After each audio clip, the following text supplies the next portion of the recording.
kita bahas soal latihannya. Yang ini tentang tabel barang, di mana tabel barang punya kolom kode barang, nama barang, dan harga. Nah, dari tabel ini kita analisa dulu yang mana primary key-nya. Jadi dari kode, nama, dan harga yang unik itu adalah kode barang, maka saya garis bawahi. Nah, ini kita buat dulu tulisannya. Tabel barang punya kolom kode, nama, dan harga. Dari sini kita cari dulu ketergantungan fungsionalnya. Kalau kalian lihat ketergantungan primary key-nya kan kode barang. Oke, kita lihat di sini kode barang menentukan nama barangnya. Karena BR01 pasti sabun mandi. Nih. Kode barang juga menentukan harganya. Harganya sabun mandi itu kalau BR01 pasti 2000. Nah, ini kalian boleh gabungkan, kalian boleh tulis juga misalnya kode barang dan nama barang menentukan harga. Ini contohnya ya. Oke, yang soal kedua, tabel transaksi. Saya punya pembeli, kota, barang, dan jumlah. Kalau dari sini saya analisa primary key-nya adalah pembeli dan barang. Oke, kita analisa dulu ya. Pembeli itu P01, kalau kalian lihat itu pasti Jakarta. Maka saya tulis pembeli menentukan kota. Oke, barang ini menentukan apa? Jumlah kah? Oh enggak, karena barang B02 ini jumlahnya berbeda ya. Oh sorry kalau di soal misalnya contoh aja ya. Oke, nah di sini saya bisa nulis pembeli dan barang menentukan jumlahnya. Oke, nah, kita lanjut soal berikutnya. Ini yang ketergantungan fungsional penuh. Saya punya tabel nilai isinya NPM, kode, MK, dan nilai. Kalau saya garis bawahi yang mana primary key-nya NPM, foreign key-nya bisa kode MK. Saya bikin dulu nilai NPM, kode MK, dan nilai. Nah, syarat ketergantungan fungsional penuh, simbolnya sama ya, X tanda panah Y. Syaratnya Y memiliki ketergantungan fungsional terhadap X ini, tapi tidak mempunyai ketergantungan fungsional terhadap bagian dari X. Kita lihat contohnya.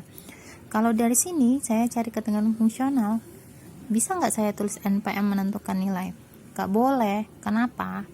Karena kalau misalnya saya bilang NPM menentukan nilai, kalian lulusnya selalu misalnya kesian yang C nih, yang 02, selalu dapat nilai C. Mau mata kuliah apapun dapatnya C. Atau saya mau nulis kode MK menentukan nilai, berarti setiap mata kuliah itu selalu semuanya dapat C, nggak boleh dapat A. Makanya saya tidak boleh nulis NPM menentukan nilai atau kode MK menentukan nilai. Jadi yang benar apa? NPM dan kode MK menentukan nilai. Ini jawabannya ini.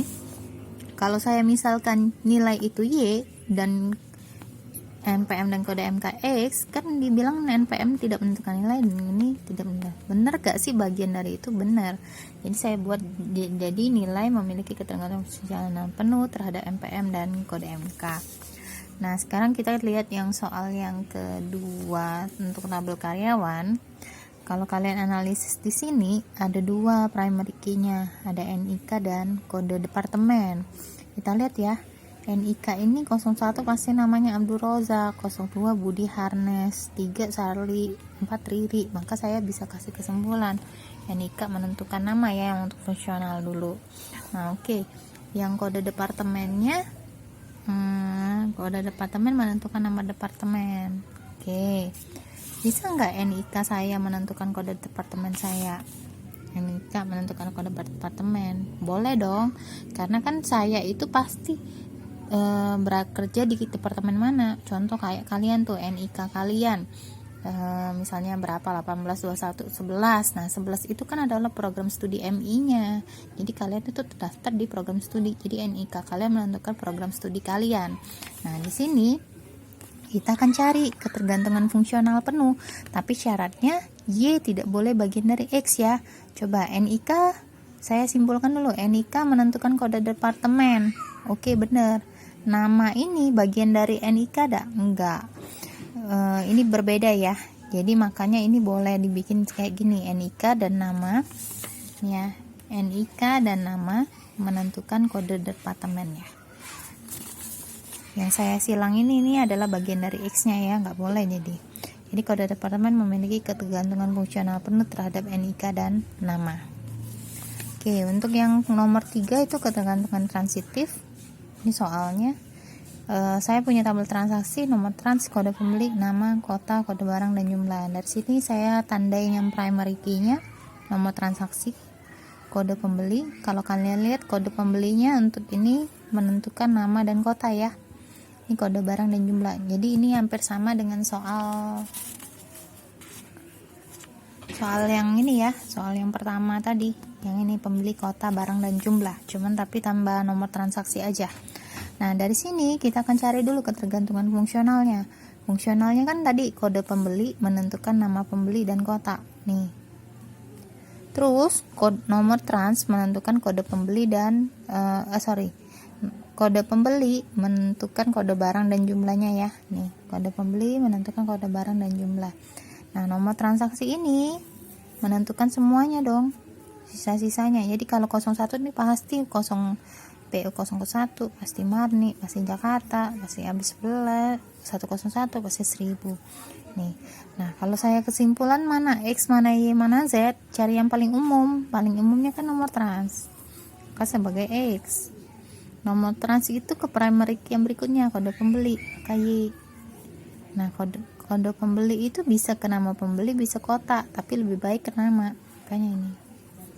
Jadi X-nya nomor trans, Y-nya kode pembeli, Z-nya nama pembeli. Jadi nama pembeli memiliki ketergantungan transitif terhadap nomor transaksi.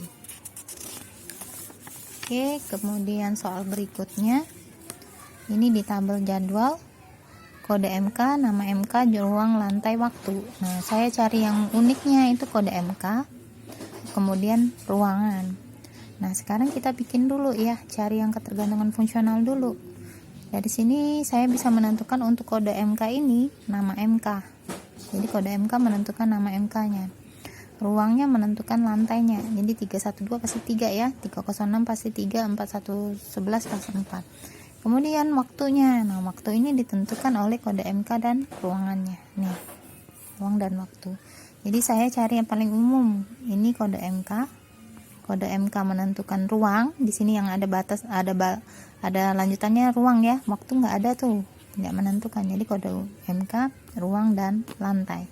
Jadi lantai memiliki ketergantungan transitif terhadap kode MK. Oke, yang berikutnya ini ketergantungan total. Total itu dia punya tabel pegawai, punya nomor induk, nama, tempat, tanggal lahir, alamat. Anggap aja ini data pegawai. Nah, cari ketergantungan fungsional sebenarnya nggak ada. Adanya cuma nomor induk ya, karena ini adalah primary key-nya. Atau kalau misalnya mahasiswa ya tadi nomor NPM-nya ya. Nah, jadi nomor input menentukan nama, menentukan tempat lahir, tanggal lahir, dan alamat. Nah, kita cari ketergantungan total. Ketergantungan total itu nomor induk menentukan nama. Syaratnya tidak boleh ada nama yang sama ya. Kalau ada nama yang sama dia bukan ketergantungan total. Oke, nah untuk soal yang selanjutnya yang tadi juga sama, NPM menentukan nama. Oke, sekian.